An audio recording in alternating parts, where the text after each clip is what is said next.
I created an AI voice agent with literally like 6 clicks. 57 minutes later, I had a business owner that said, yes, I want to pay for your service. F me, dude. One-man operator. He has no website. He has no systems. He's like 65 years old. He makes $350,000 a year of net profit, and he's crushing it. You don't need money. You just need an Upwork account. He's 18 and he just uses ChatGPT. It's 6 figures from each customer. He has no coding experience, but he's helping people build wrappers using Replit, Lovable. He's making like 60 grand a month. If I had to make $1 million in 6 months, it would be... Nick, I'm going to let you choose.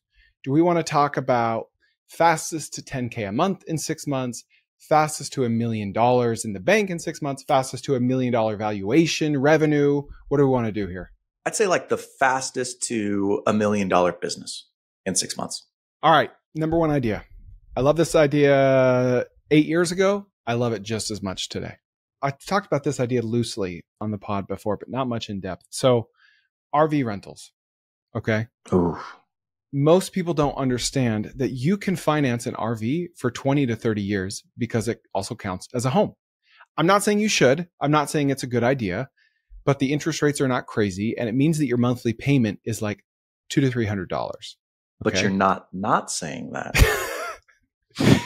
Make your own conclusions from what I'm telling you. Okay. But what do we always talk about? We talk about validating an idea before spending a dime. You can validate this before buying an RV. And so I distinctly remember, Nick, as I was getting my MBA from TCU, not paying attention at all during class. I distinctly remember sitting up in the back of the classroom, right in the middle, having Google Sheets in one window and RV Share and Outdoorsy in another. And I was just doing research, trying to find out what types of RVs in my local area, greater DFW, were in the most demand. And I would run a search for this weekend for a Class C RV, and I'd run a search for a year out for Class C RV, and I'd put them in a spreadsheet, and I'd be able to know what the occupancy is for any different type of RV at any given moment. And that data screamed at me, Class C RVs, Class C RVs. And I even went so far as to email the company and say, here's what my data's showing me. Is this true? And they're like, how did you learn this? That's absolutely true. And so what did I do? I took action. I bought a Class C RV, traveled around with my family in it. And then when I wasn't using it, I rented it out. And the unit economics on this is pretty dumb. It's stupid in a good way.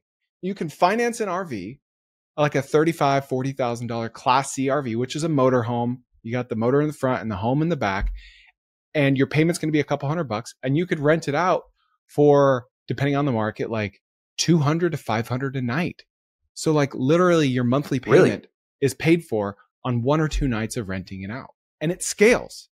The only downside is you need a place to park these, but you can find lots, you can find storage facilities to park them, and then you can meet your customers at the storage facility to hand them off. I love the business. I really do. How do you get to $1 million in 6 months though? Because from what I remember, you bought it, you started to rent it out, and like 3 months in, you're like, this is annoying. Because you're like, because I have to clean it and I have to turn it over. You know what I mean? Like, yeah, it's like my rental home analogy. You should never own a rental home unless you're going to own like 10, 20, 100 of them. There's just no point if you're self-managing it, right? Because there's no scale to it. So I never got scale. I had 1 at any given time. But if I had 10 or 5, then I could hire someone and I wouldn't have to deal with any of that crap. I wouldn't have to take calls, meet people, show them how to use it, etc. So how do you scale this? If you keep this thing rented out 50% of the time, so that's, call it $7,000 a month in top line revenue. They pay for the gas. They pay extra for mileage. Your only cost is the payment and repairs. And if they break something, they have to pay for repairs.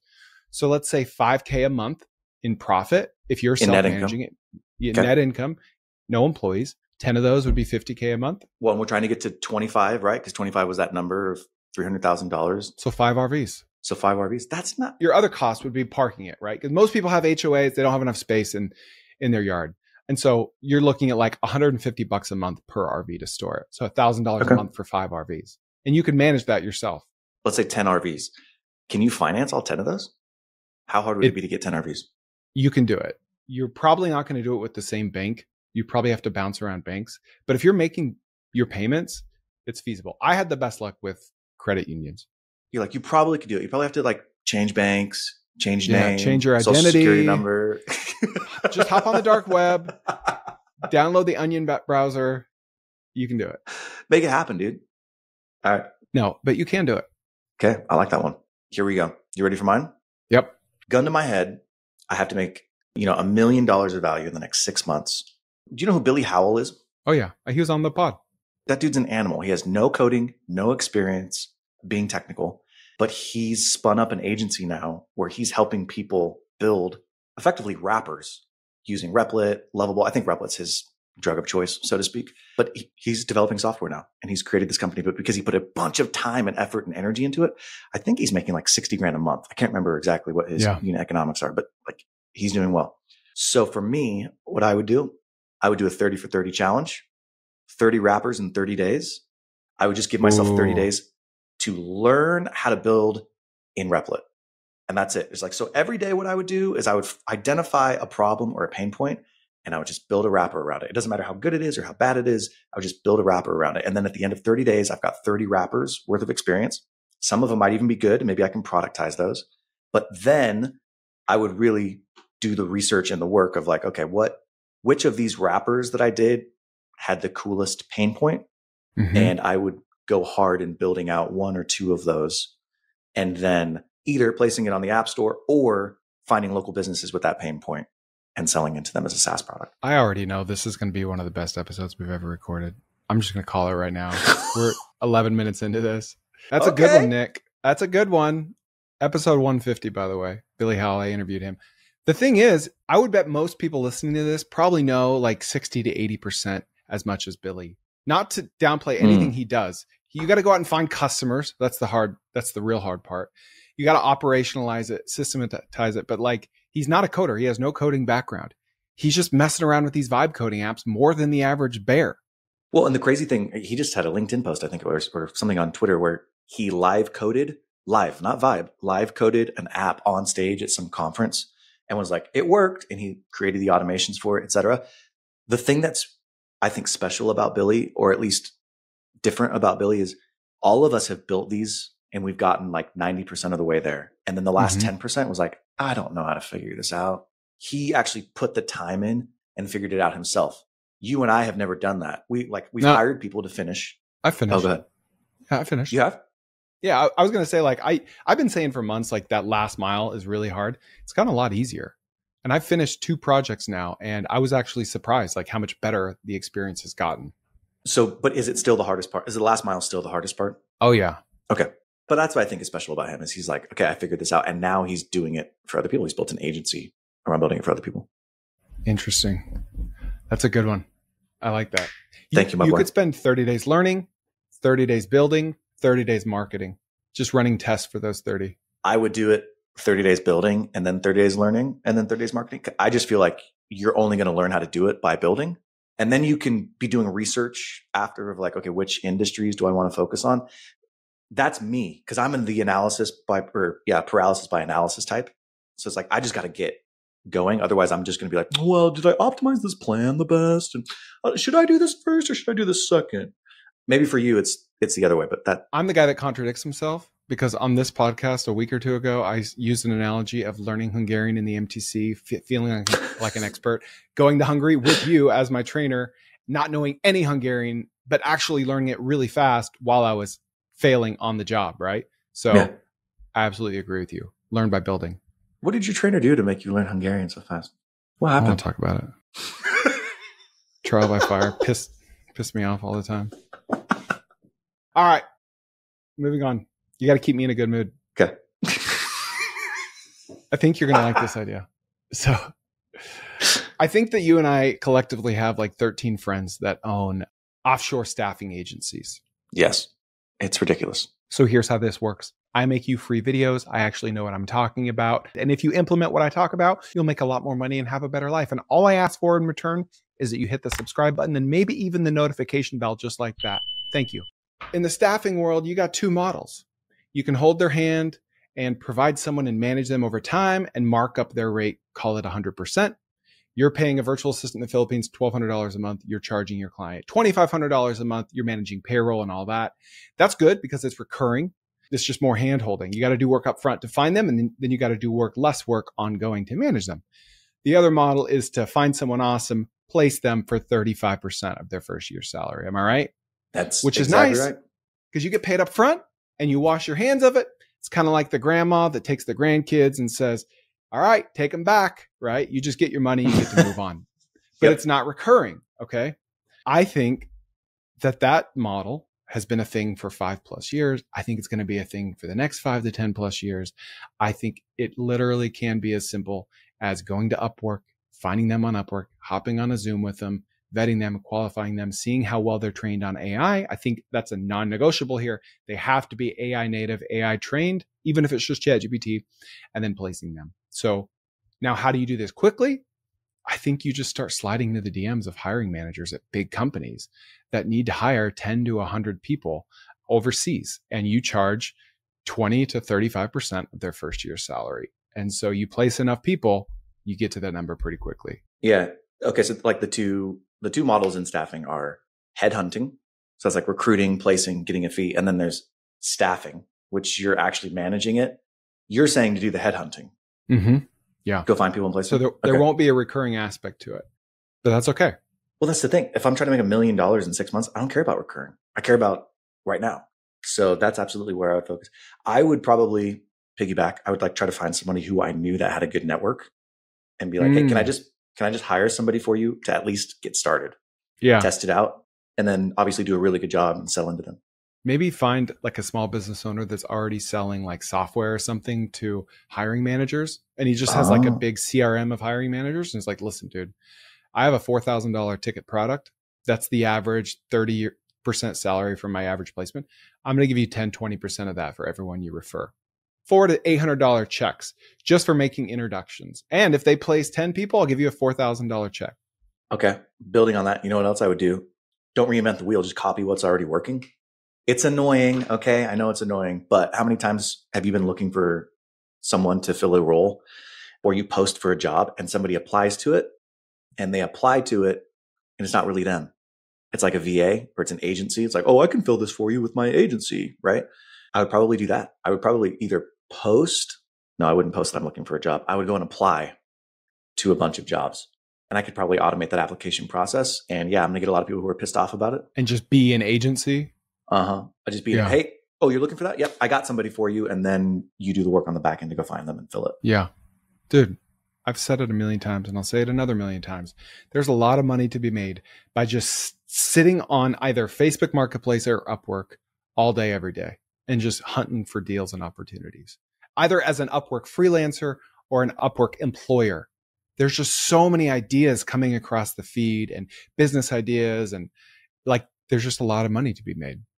And I do think that you have to have a special personality type. Like, I don't think I would do well sitting on Facebook Marketplace all day, every day. I think you would, because you're a hustler. You know what I mean? I'm more of like, oh, is this a good deal? Let me pencil it out really quick. Oh, well, I guess it's kind of a good deal, but actually, if you look at I think too much. Whereas somebody like you is like, cool, I can buy it for 5 and sell it for 7. I'll do that all day. 5, 7, 5, 7. And yeah, anyways, I just think that's an important caveat to think about. Yeah, I just think that's an AI-proof business. You don't need skills. You just need to know how to talk to people. You don't need money. You just need an Upwork account. You need to slide into people's DMs on LinkedIn. And if you can make a relationship, someone that you may already know today, how many people that we know on a daily basis have something to sell to people on LinkedIn, right? Yeah, too many. Piggyback. All right. I got one. You ready? Yep. All right. So my number 3 idea, gun to my head, have to make $1 million in 6 months. You're going to like this one. Is a hyper niche AI audit and savings agency that focuses on large corporations. I've had 2 conversations in the last week with 2 different large corporations, both of them in the 9 figures, approaching, $1 billion valuation. One of them spent every single month, as they onboarded new employees, they had to enter a profile for them in their CRM. And there was nobody internally who would enter the profile. So they would send it to their help desk. They're so big. They had so many employees. I want you to guess how much money they were spending a month creating new profiles for new employees. I have no idea. Thousands, tens of thousands. $20,000 a month. $20,000 a month just creating new profiles for new employees. And they were super stoked because they're like, we just figured out an automation for this.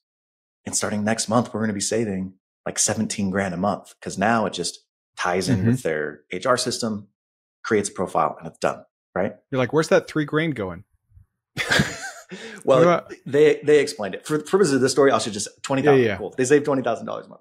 But I'm like, dude, right there, $250,000 a year off of one automation? Nuts. Talk to another company. A friend of mine, she works in benefits. And she was like, there's no system that our company has that reconciles our benefits. And I was like, what do you mean? Like health insurance? She's like, no, not even health insurance. Medical, dental, and vision. I'm like, okay. Every single month we get a bill from those insurance providers, and we, the employer, have to pay that. Oh, okay. And then we have to take it out of the employee's checks. I'm like, all right, so what's the problem? She's like, it's always wrong.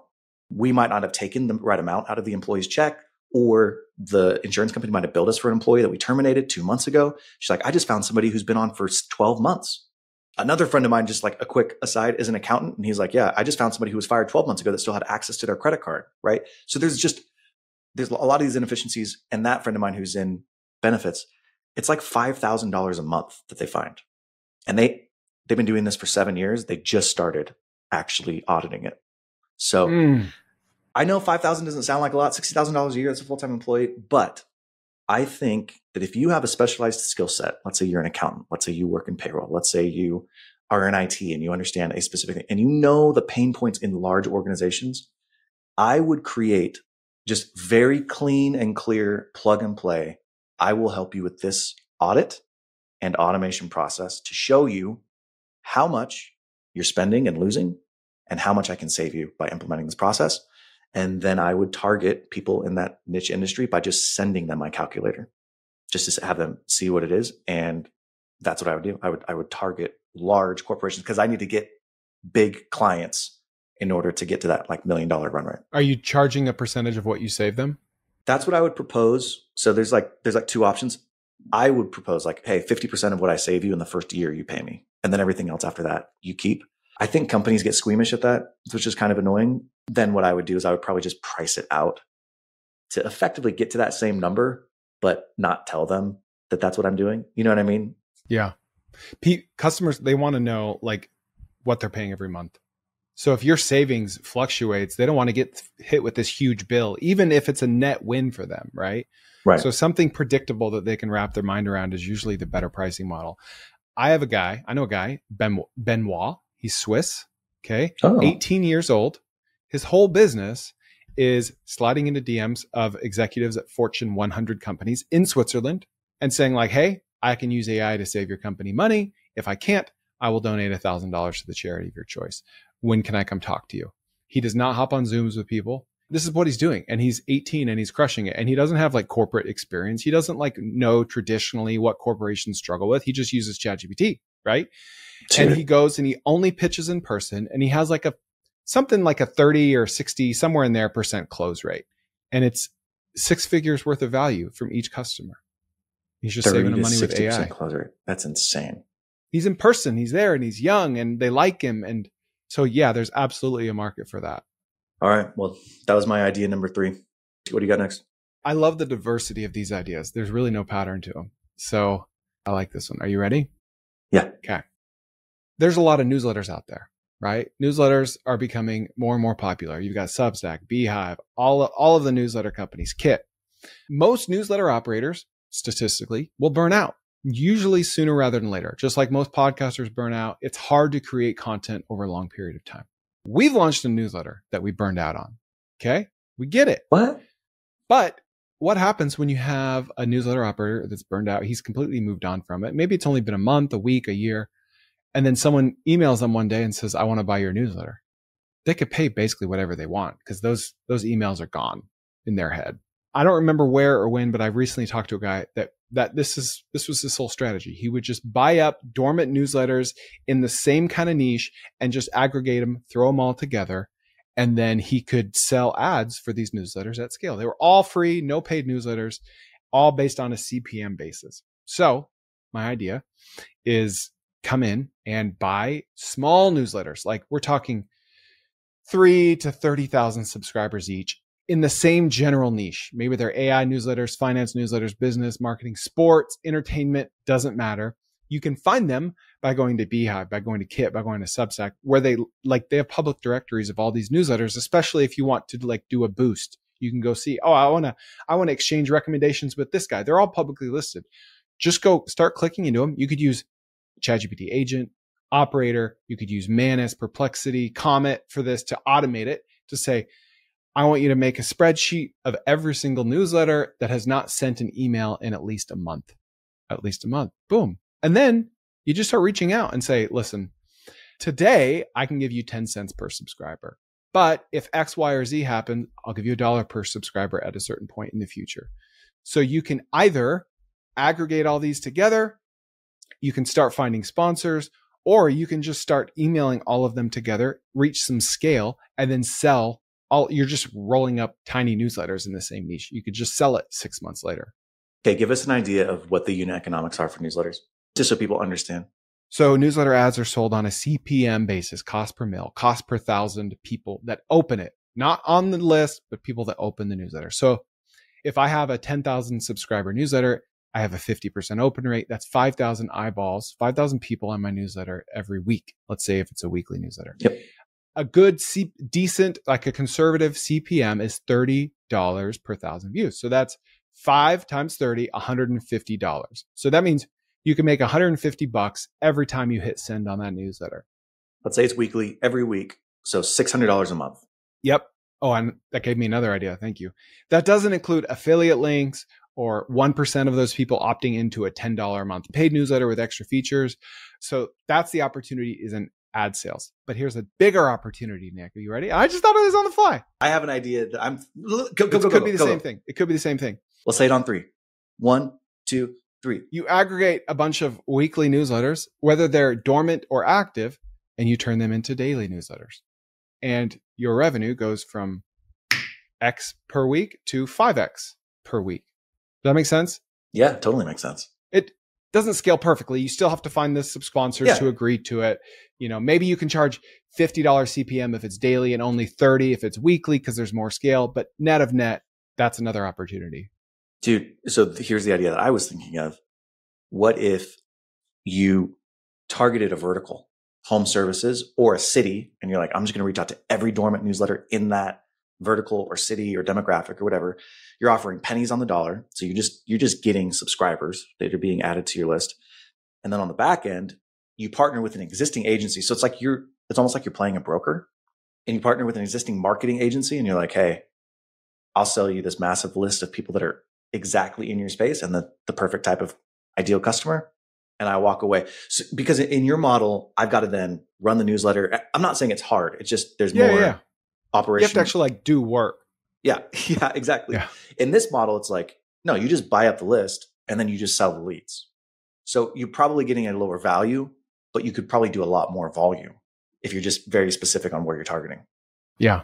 So you might need more money to do this than others unless you seller finance them or you create creative structured deals. But I think that's very possible with these because there's not like an established multiple for a newsletter, especially if someone's already written it off in their mind. It's like, sure, just take it. And if it turns into something, give me something, you know? Oh, that's interesting. If it turns into something, give me something.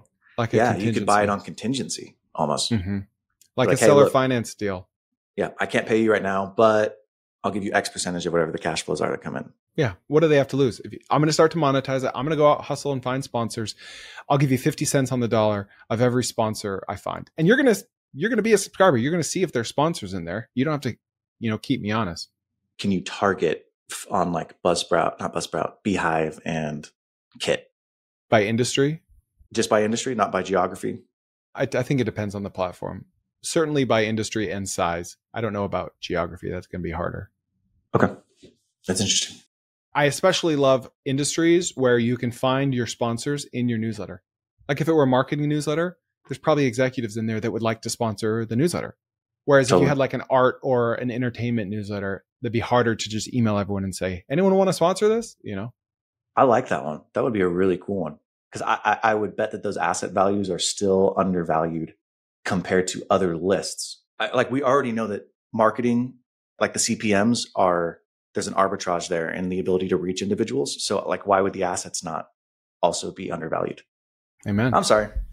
Did I just say arbitrage? I don't know. Call me later, Gordon Gecko. All right.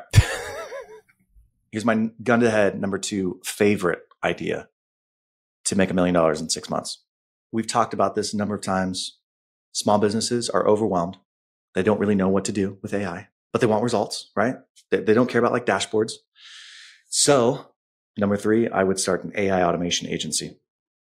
And I would focus on very specific plug and play automations. All right, here's the deal. There are so many different workflows that small businesses might have.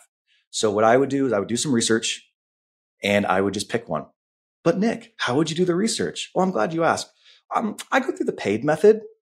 And what I do is the first thing is that I want to find if there's pain, clear operational cost or stress. The second is access. I'm going to ask myself, who could I actually reach out to that's going to give me access to go and do this, right? Like, where can I get in and just start tinkering? Number 3, infrastructure. Do they already use digital tools? Hopefully they do, but hopefully they don't use them too much. That's like this Goldilocks zone that most people are in.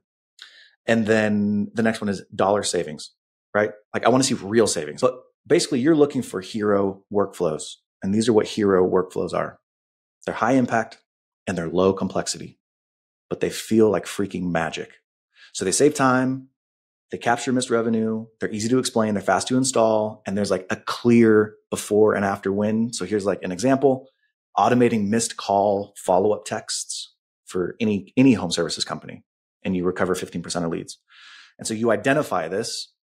How you identify these workflows is like, where is anything falling through the cracks? You talk to people. High friction manual tasks, anytime that anybody's like entering things into the computer. And again, anything that you can build real automations around. That's the business that I would launch, and that's how I would do it. Oh, okay. 100%. We haven't talked about this yet. How much do the listeners like perk up in their seat when I say that? We haven't talked about this. Dude, yesterday, I'm like, all right, I got to make a YouTube video. I put it on my calendar. Got to do it. What should I do?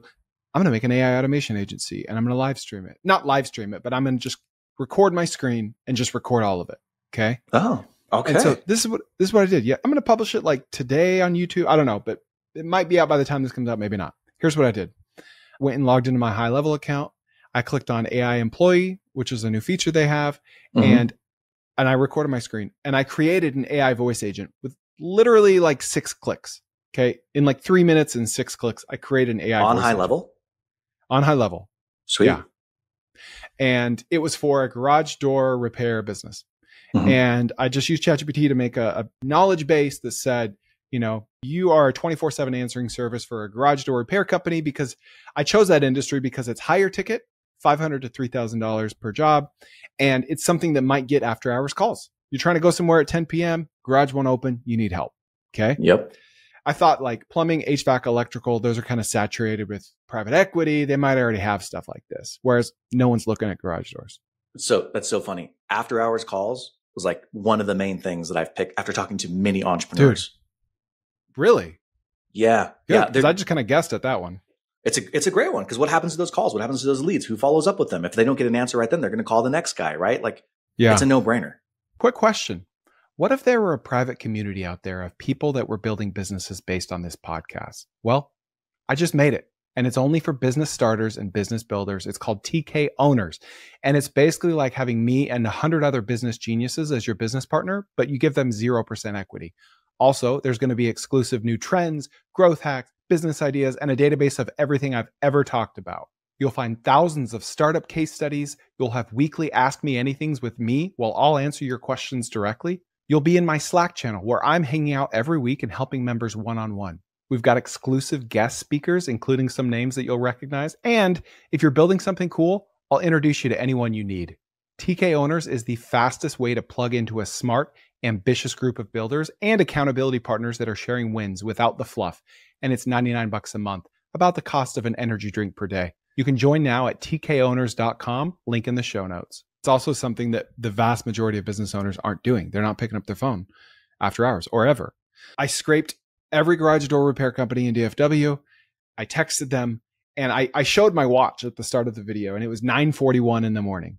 And by 10:38, 57 minutes later, I had a business owner that said, yes, I want to pay for your service. Oh my, that's going to be such a 57 minutes later. Chris, that's going to be such a good video. I'm so pissed. I'm so pissed and excited, happy for, you know what I mean? It's like that mix of jealousy and happiness. I Oh randomized gosh. the spreadsheet to prove there's no like audience plants. There was no prep involved. I've seen you do it before. Like that's the thing is I've seen you do this multiple times where you're like, yeah, I'll just do this right now. And within an hour, you're getting people reach out to you. That's a freaking amazing video. And I'm freaking pissed that I'm not. Can you just like say my name? I'm sorry and thank you. I'm Nick. Yes, Nick. Is that good? That's all you said. Oh, in that video. We'll put it. We'll add it to post. We'll add it in post. I had a guy on my podcast, Nickonomics, who was the founder and CEO of Think.ai, THYNK.ai. That's the one thing that they've focused on first is after hours, and it's all AI. And they're actually having conversations with people, and they'll say it straight up, like they're not hiding from it. But there's so much business that's missed when you don't have somebody picking up the phone after hours. There's so much business that's missed, and they don't even know it. And it's not like there's a high cost to it. Yeah, you can't afford a full-time employee after hours to answer the phone, but you can definitely pay $100 a month and have AI available at any moment. Or pay per lead. That's what I put in my text is like, only pay me once you get a lead that closes. Right? So it was a good offer. Dude, episode 133, I interviewed a guy that raised venture capital and launched an AI call service for small businesses. And he's doing well. He's doing really, really well. But like he went and raised venture capital. It's like a full thing. But what's crazy to me is like a year later, you can do that on a high level with like a few clicks. I'm not saying it's as good or as customized as his, right? I don't want to disrespect his business, but it's just become so much easier. I love how we're to the point where, we've both done 200 episodes on our podcasts individually. And we're both like, I know, dude. So episode 173, I was talking to this guy. Seriously? So episode 121 at timestamp 45.42, you're just like, we just keep getting more and more specific. So anyways, to wrap up my idea, this is the hero AI formula. I would pick 3 niches. I'd build out 1 hero workflow per niche, right? This is not a custom workflow. This is just like plug and play because we're trying to go to the masses. I'd reach out to a lot of owners. I'd close clients and charge $3,000 for a setup, have a monthly retainer, and then maybe we do some upsells in there. But that I think that business would get me to $1 million. Do you smell that, Nick? No, I didn't. Kind of smells like a lead magnet. Do we need to link to that in the show notes? That hero AI? Oh, do we? I don't know. All right, I have another very different one. Okay, we're all over the place here. We're going to go the Shannon Jean method, and we're going to start just liquidating some crap from GovDeals and bstock.com/Costco. We're going to liquidate That's a really good idea. That's a really good idea. Like, what are we talking about? Dude, you buy for 5 cents on the dollar. Yeah. You sell for 30 to 40 cents on the dollar. I think it's a really good idea for people who have experience doing it. How do you get experience? By doing it. I know. Yes, I agree. I'm just saying, if it was like a 6-month window, do you think you could get enough experience to make $1 million in 6 months? Really? I do. I mean, I've had him on my podcast 8 times, right? So I would watch all 8 of those episodes and then start with something cheap. Like you can buy a pallet of like exercise equipment for $500, right? Of like 6 treadmills for $500, or it'd actually be cheaper than that. Like 10 treadmills for $500, sell them for $200. I know a guy named Dylan in Logan, Utah. He just did that. He filled his garage. It was his first flip ever. He filled his garage with freaking treadmills. And a week into it, he's like, I don't know, Chris. I don't know if I'm going to move these. And then 2 weeks later, he's like, they're gone. Sold them all. Like, I'm not saying it works for everyone. It works all the time. But Shannon talks in detail about like, avoid this, avoid that, go here, start here. I think it's totally doable. And you could put this stuff on a credit card. Not that I advise that, but some people might want to. You get points for it. And someday you pay it off. The thing is about credit cards, you don't even need to pay it off. It's like free money. That's actually a really good point. I hadn't thought of that actually. So anyway, so that's a short one. Like that's just the whole thing. Listen to the episodes with Shannon and start flipping stuff. Or if you don't want to just fly blind and like buy stuff off govdeals.com, if you go to Facebook Marketplace, once again, I'm talking about Facebook Marketplace, type in the word business, you will see a ton of businesses that are either for sale or closing, that like going out of business, that are not listed anywhere else. I think you could also make $1 million in 6 months by just focusing on restaurants that are going out of business and liquidating their equipment, just playing middleman, because it's high ticket. These are tens of thousands of dollars, and just saying, all right, I'll take all these fryers, all this equipment, and I'm going to place it. And then you can list this equipment on other marketplaces like eBay or restaurant equipment sites and sell it before you ever even buy it. Yeah. What do you think? So I think that's great. Then you don't have to hold any inventory. Like you're literally just kind of creating a marketplace. That's genius. Yep. Yeah. All right. Here is my number one gun to my head. I have to earn $1 million in 6 months. I'm going to go off of, I just talked about Hero AI. Find 1 or 2 workflows that you know work and add value. I'm going to build off of that. This is like going to college after you've gone to high school, getting your PhD after you got that 4-year degree. And what I would do is I would buy a business. But hear me out. I'm going to go ahead and focus and find one specific thing that I know for a fact is going to unlock value in a business. It's not going to be the after hours calls. That's not big enough. It's probably going to have to be automating something in the sales process or something in the receivables process or something in the fulfillment of your product process. Here's an example. In the medical space, billing. You need to understand all the billing codes. You need to understand diagnoses, et cetera. Maybe there's something I can build there with AI that can help supplement in a healthcare business. In a home services business, maybe it's staffing. Maybe there's something that I can build in a workflow that automates staffing. But I'm not going to get to the $1 million just by selling that as a service. I'd have to get a ton of different customers. I am going to get to the $1 million if I buy something that is at scale that I can leverage. If there's a company that's spending $1 million a month on labor and I'm able to reduce their labor by 20%, I just made $200,000 with that one company. 10x that, you made $2 million. Think about it. Well, and here's the thing. You stack that up over a week, I'm way ahead. You stack that up over a month, I'm going to kick your butt. You stack that up over 7 years, I'm living in a cave and you're the guy who's living in the Jetsons' future. Anyways, so I had to. What I would do is I would nail down a process. Again, it has to be high leverage, either something that increases revenue by a lot or reduces your costs, mainly labor, by a ton. And then I would go and find a company. So an example of this would be, I know home health and hospice really well. Hospice, let's say that I've got something that makes my employees 20% more productive. They're no longer charting in their documentation. They're dictating to AI and AI is doing it. So now, instead of just being able to do 5 visits a day, they can do 7 visits a day. And because now they're doing 7 visits a day, I can do the same.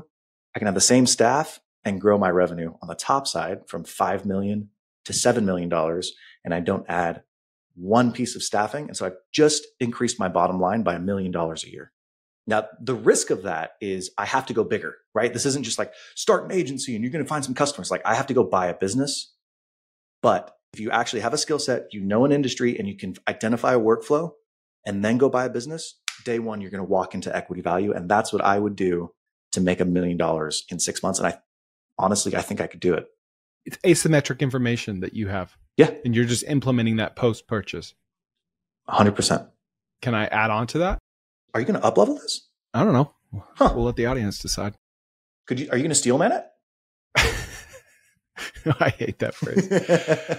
So our friend Hector, he is talking about buying a heavy equipment repair company in Houston, Texas. It's a one-man operator. He just drives a van. He has no website. He has no CRM. He has no systems. He doesn't take calls that are over a half hour away. He's like 65 years old. He makes $350,000 a year of net profit, and he's crushing it. Hector met him through a church friend, and he is going to own a chunk of this business just to value add it, just to add more trucks, to add a website, to systemize it. By the way, he charges $125 an hour. Market rate in Houston for the same thing is $300 an hour, and everyone's booked out. And he's just like, I don't want to raise my prices. I'm doing fine. So Hector doesn't even need to buy this business. He's basically signing a contract that grants him conditional equity. If I do X, Y, and Z quite simple things to your business, and he'll have the control to do this. I know where you're going. Then I get Y% of this business without having to buy it. Oh my gosh. It's effectively the same thing, but not needing to buy the business. The owner stays on. They have a good relationship. He's going to train everyone. He's going to help them hire. He just doesn't want to do it. That is freaking money. It's merging the agency with buying a business, but effectively instead of charging that company, you're saying I want equity. Yeah. It might be a longer sales cycle, right? Because it's like you got to convince somebody to give you equity in their business. This is the Bro Mosey playbook. That's how Alex Hormozy does it, right? Explain. That was his model at one point, was he would take large chunks, sometimes 30%, sometimes controlling interest, to add value at companies. And he wouldn't even invest money. Like he he wouldn't buy equity. He would invest money like after getting his equity to grow the business and paid ads or whatever, but it was a business expense. That's how he built much of his wealth, is in doing that. I wasn't saying that in that sense it's a bro-mosey move. I think it's high risk, high reward. Like you could spend 4 or 5 months just looking, but you just got to close one person.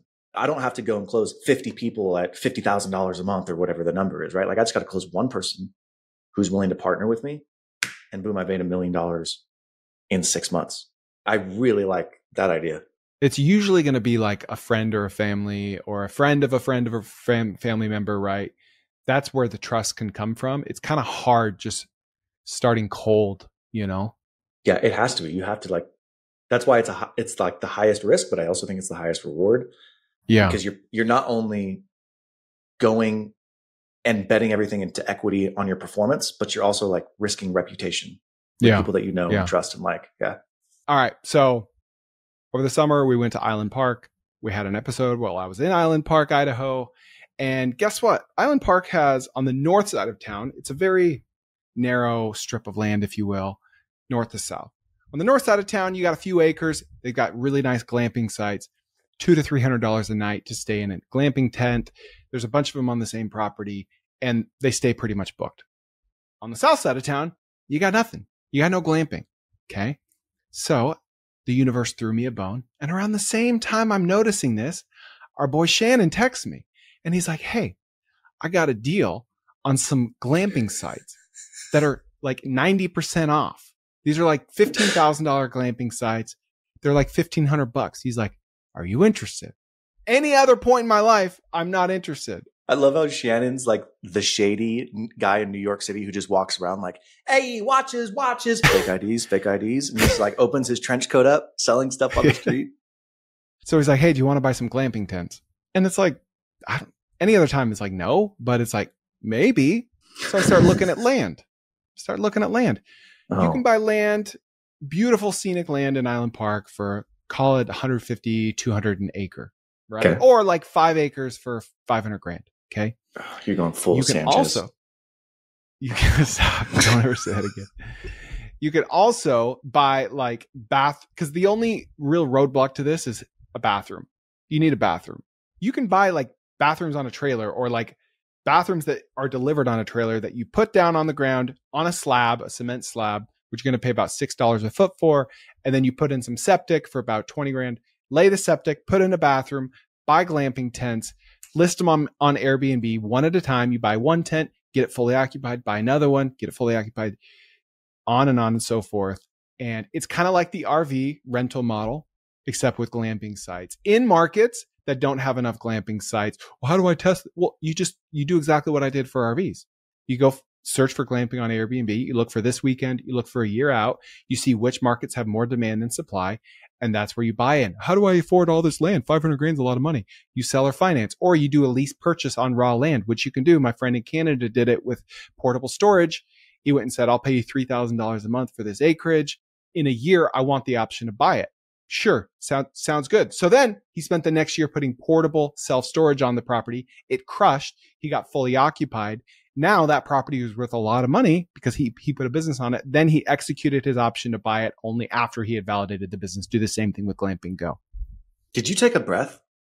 No. Like, was there a breath taken in the last 4 minutes? Holy crap, that was amazing. I can't breathe and grind at the same time, Nick. Got to make a choice. Is there a way to find out whether or not a property has septic on it? Like without going there?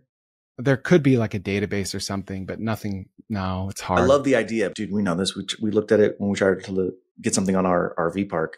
I think that would take potentially 6 months just to get up and running, right? Like to get the foundation poured, the septic in, and then you get the glamping stuff delivered. Like that would just take a long time. If you could identify somebody who has land and has all that stuff set up, then you could just kind of be a broker and be like, hey, are you using your land? Can I almost the same exact model that you just said, like rent to own model. Can I use your land? This is my business plan. And then boom, you're ready to go. Then you wouldn't need to necessarily buy the land. You could just lease it from somebody. That's what I think. I think you find land that you can lease with an option to purchase. And you say, listen, I am going to here's the permanent things I'm going to do to your land. I'm going to put a pad on the land and I'm going to put septic. The pad I just put a pad in my backyard is going to be $7 a foot. So let's say it's 500 square foot. That's $3,500. And then the septic's going to be $20,000. If in a year I don't want to renew my lease or I don't want to buy it, you are going to have free septic and a pad on your property. FYI, that is a term and condition of this deal. Are you cool with that? If yes, cool. So like you could find that property and sign that lease in a week. And then during that time, you could be doing your research on, is there demand in this area? Enough demand for glamping? And what you could even do, you could take it a step further. A lot of glamping sites, if not most of them, don't have a bathroom. It's just glamping. You got to figure out your own bathroom. So you don't have to have a pad or a septic. You could start there, show your demand, and then you realize from the comments, I'm losing all these bookings because I don't have a bathroom, but now I know there's a lot of demand for a bathroom. Then you could put it in at that point. Yeah, I love that. I've always loved the glamping idea. We looked at it many times. So did you buy land? Did you do it? No. Oh. No, but I would like to. It's on my list. Are you seriously considering doing it? I should say. No, just because I have so many other things that I would love to do, but it's on my list. I might do it one day. If somebody was listening right now and they lived in Eastern Idaho and they're like, oh, I know that area. I have land. I have a septic tank. Chris, will you partner with me to like figure out how to do the glamping? I would be very interested. You'd be very interested. Okay. Yeah, because I genuinely, like, I'll put my money where my mouth is. I think this is a great idea. Of course. It's an amazing idea. So video is cool, but you know what's better? Long form audio via podcast and my newsletter, tkopod.com. Go there to subscribe for free to my newsletter. It's 1 email a week, very tactical. And then go to my audio podcast, 3 episodes a week, stuff like this. You're going to love it. All free, no sleazy sales pitch, tkopod.com. Should we do a little bonus segment? Little bonus segment. I'm in, dude. Okay. I will strive to portray the value of this idea in no more than 2 sentences. How about that? Done. I'm going to give you just the idea, and I'm going to try to tell you in only 2 sentences enough information to get you agree that it's a good idea, right? Okay. I had a guy on my podcast that does coil cleaning on HVAC units at grocery stores. The churn is almost zero. It's very high ticket. He competes with no one on it. That's the 2 sentences. And it's just coils. Like he pressure washes the outside of HVAC units to keep them running efficiently. Yeah. Dude, I saw this tweet the other day of somebody who commented that was like, people don't understand that if they just pressure wash their HVAC unit, like their home HVAC unit, it'd be 20% more efficient. Yeah. It seems fake. We're right back to I mean, that 20% sounds a lot. Like if your coils don't look dirty, they're probably not dirty, right? But this goes back to our B2B stump grinding business. Like stump grinding is a pain point for tree trimming businesses, which is why that is an industry now, thanks to you and I. This is the same thing. Coil cleaning is a pain point for HVAC companies because they sell these recurring maintenance contracts, but it's a pain to do the coil cleaning because they got to go pull out the pressure washer, which they don't use for anything else. It's the same thing, Nick.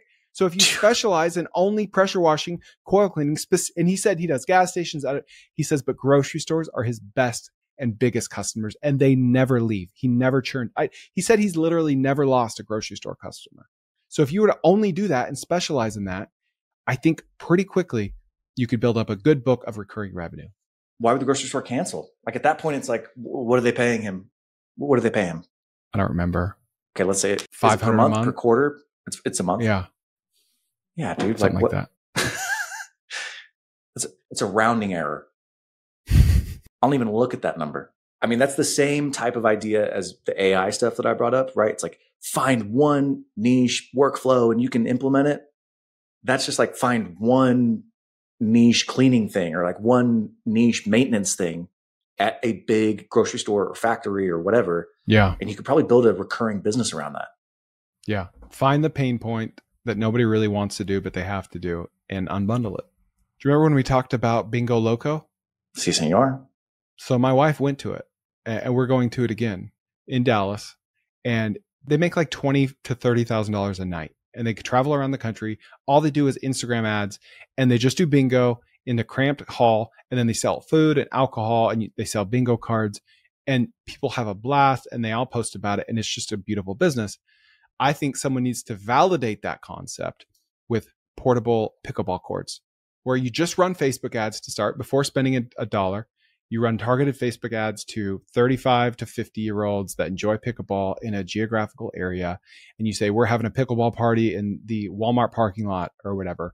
And you see if you can sell enough tickets to it. If you do, then you can buy or rent these portable pickleball courts and you can have a big pickleball party. How's that for alliteration? If you don't sell enough tickets, then you just refund people and you move on with your life. Dude. Basically, it's bingo loco for pickleball or bingo loco for anything. Like funky, millennial, fun stuff, add music, add whatever, charge way too much money for it, apply to any other industry. Maybe it's pickleball, maybe it's something else. Where did you go? Like when you guys went to Bingo Loco, where was it? It's like some random like hall, like just an event. It could be in like a Holiday Inn conference center. When you did Bingo Loco, are there like specific games or like obviously you're playing bingo, but is there anything in particular that they're doing on top of the bingo? Yeah, like there's like a DJ on stage. They're playing music. There's like neon lights. You win a rewards. You could win a trip. You could win like a life-size cardboard cutout of Ryan Gosling. Bro, it's liquid death for bingo. Yes. All they're doing is marketing it differently. Yeah. We're talking like 1,000 people that pay $40 each just to get in the door. And that's 40 grand, in case you're not counting. Then they sell alcohol, they sell food, and they give away like $1,000 in prizes. Like they don't give away that many prizes. Dude, it's literally liquid death, except in bingo form. And you could apply that same thing. It's just packaging to anything. It could be pickleball, or just do it for bingo in other markets. Like just call it bingo crazy and just go attend a Bingo Loco, take notes, and then go back to Des Moines, Iowa, where Bingo Loco will never go to, and do it there. Yeah. The exact same thing. That's a really good idea. Those are the like famous last words of any entrepreneur. How hard could it be? I know. But then they fly. I love that, man. All right. What do we got? Okay. This is very different. This is very off the wall, but I thought of you. What are the large mower companies? Do you know? Oh, Toro, John Deere. Like we're talking about lawnmowers? Yeah. I just talked to a guy who worked for a mower company called Walker Mowers. Apparently, they're the best mowers. Hardly know her. Sure. According to the guy who works there? Well, he doesn't work there anymore, but he's like, we had the best mowers. They were way better than John Deere. The problem is we had sales reps. It was super interesting. Apparently, there's the manufacturer, but then they had distributors, and then they had dealers. So there's like 2 layers into selling. Same as John Deere. Is it? So the manufacturer doesn't actually sell to end users, but they do have to do the marketing and branding awareness for the end. It's weird. Anyways, so he's like, by the time it gets to the dealer, which is 1 step removed or 2 steps removed from them, their sales reps didn't really know the product. And so they're out there trying to sell Walker versus John Deere. But if they don't understand the product, it's a commodity at that point. So anybody's just going to make a choice on price. So he's like, I had the idea. This guy had the idea. He's like, I convinced Walker to build something. And I was like, what? He's like, I convinced them to build an amusement park. I was like, what? Wait, what are you talking about? He's like, well, it's not really an amusement park, but at their headquarters, I'm sharing my screen right now.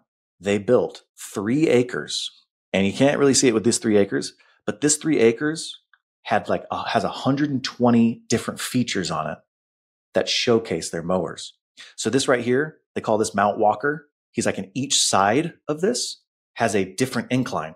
So you can show so you can show how well the mower does. So they brought all the sales reps and they bring them just in like cohorts, and they come and they mow, and they actually see like, hey, we've got a John Deere mower. We've got a Walker mower. Let's show you how well it does. And that's just what they do like all day. And so these sales reps then go only for the sales reps, this park? It's only for the sales reps. Oh my gosh. My boy. Why do you think I'm bringing this up? So only the sales rep come. And he was like, that changed the game for us. Because once the sales reps actually went and saw and felt and knew what the difference was, then they could speak to these guys who own landscaping companies and say like, look, man, the turning radius or, whatever was like specific. I know this is much better. And so they saw way better outcomes. I asked him, I'm like, so do they open this to the public? He's like, no, they don't. And I'm like, are you freaking kidding me? Because I would buy a ticket right now, Nick. I'm the biggest mowing enthusiast you've ever met. Bro, that's what I'm saying. I was just going through my credit card transactions. I spent $1,000 on Home Depot this last week, and I don't even have like a big project going on. That's a great week for me. That'd be a great week for me, Nick. Dude, I've already been thinking, I'm like, Home Depot is like the Lego store for adults. You just like go walk around. You're like, oh, I think I might need this. You just like pick something up and all of a sudden you're a couple $100s in. This would I guarantee you this would get people coming and saying, oh, I'll volunteer to go mow some freaking grass. So I don't know if it's reaching out to Walker and getting them to open this up to the public, or if it's opening up your own sort of fantasy camp for people to come and mow. But how cool of a business would that be? You got just a couple acres, you're bringing people in, and you could, I guess, teach them how to mow. But more than that, they're just freaking riding around having a good time. Dude, of course. Of course that's a good idea. What else do you want me to say? Do you want me to say Isn't it's a that bad idea and lie through my teeth? Dude, I saw a viral Instagram video with 20 million views about this family. They have a family reunion every summer, and they set up this obstacle course with the riding mower, and everyone like races around the obstacle course to like see how fast they can do it. And then there's like this hokey prize. Like, you could monetize that. Like, easily. It's first principles. Men love to ride riding mowers. We love to cut grass. We love to see our progress behind us. All right. So I was thinking, our friend Bro Mosey is always like, you just need to lock yourself in a room for 18 hours, turn off the lights, ignore your friends and family, and build a business. And he gets a lot of crap for that, right? Yeah. But there's something to be said for it. So in our church, Nick, the Church of Jesus Christ of Latter-day Saints, the president of our church, Russell M. Nelson, was a world-renowned heart surgeon. Did you know it took him 12 and a half years post-college, post-doctorate degree, before he really started earning a real salary as a heart surgeon? No. Are you 12 serious? and a half years. That's a fact. Is that normal? Like, does that still happen? Well, he wanted to like get all these other certifications. Like, he really went the extra mile, which is one reason why he became such a renowned heart surgeon. He didn't just do the bare minimum. He did PhD equivalent research in heart surgery. He got advanced surgical training at the Mayo Clinic. He had an internship, residency, multiple fellowships abroad. He did all these other things. I mean, he was fairly well known in the medical community. I think he was one of the first people to perform open heart surgery and what was the machine? Oh, a heart and lung machine, right? Because like, oh yeah, you need to have that if you're going to do open heart surgeries. I think he was either the first or one of the first open heart surgeons. Yeah. But 12 years, that's a long time. It's a long time. So I say that because like, you and I are family men. We each have 4 kids. We want to optimize our lives to hang out with our family. But I think there's something to be said for saying, listen, I'm going to do my time. I'm going to pay my dues here. I'm going to go away for a few months and really build something incredible. I'm going to work 18-hour days nonstop. And like, this is an investment in our family's future. Yeah. Like, honey, I'm going to be gone for like 2 months. I'm in a hotel. I'm going to Florida. Chris and I are going to hang out. Like, we are building a business. You know what I mean? Like, we just leave our wives. They handle the house. And of course, we have to be creative. We go spearfishing. We eat shrimp on the beach. No, okay. First of all, you would never go spearfishing. But it's like, you can work 12 hours a day in a crappy job that you hate and come home at 7 p.m. and be angry at your kids, and all in the name of, well, I don't want to take a big risk. Or you can like set a couple months aside and really build something amazing so you never have to do that again, Yeah, I totally agree. The problem is that there are people who are continually in that phase of like, oh, it's just a few months. Oh, once August comes, things will be better. Oh, once January comes, things will be better. You know what I mean? And they just never figure out how to get out of the weeds. Yeah. All right. So let's go ahead and pick 2 favorites. Like, gun to our head, if we had to start one of these, you can't just pick one.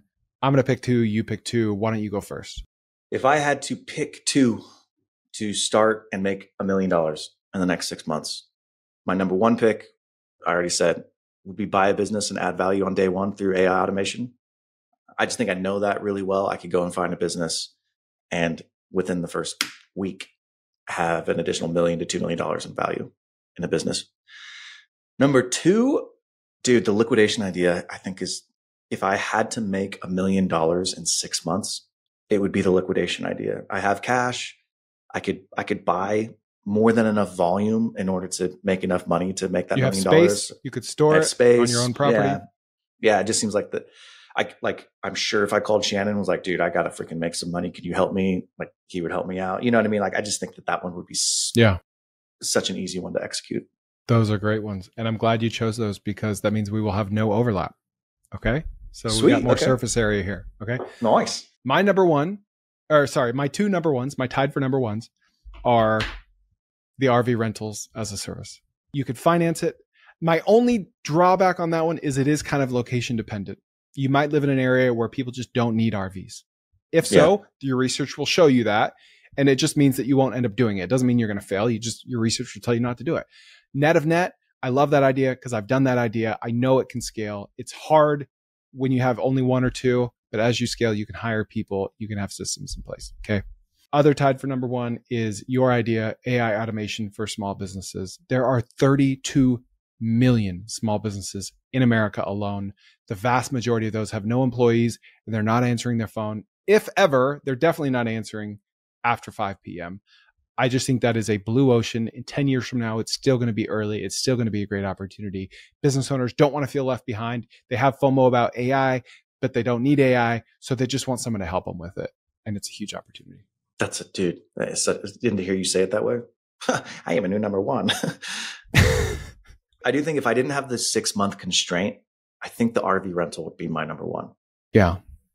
I really like that business. It's not going away. It's an experiential business. Families will love it. Like, I think that that's an amazing business. I just think it would take more than 6 months for me to get to where I wanted to get to.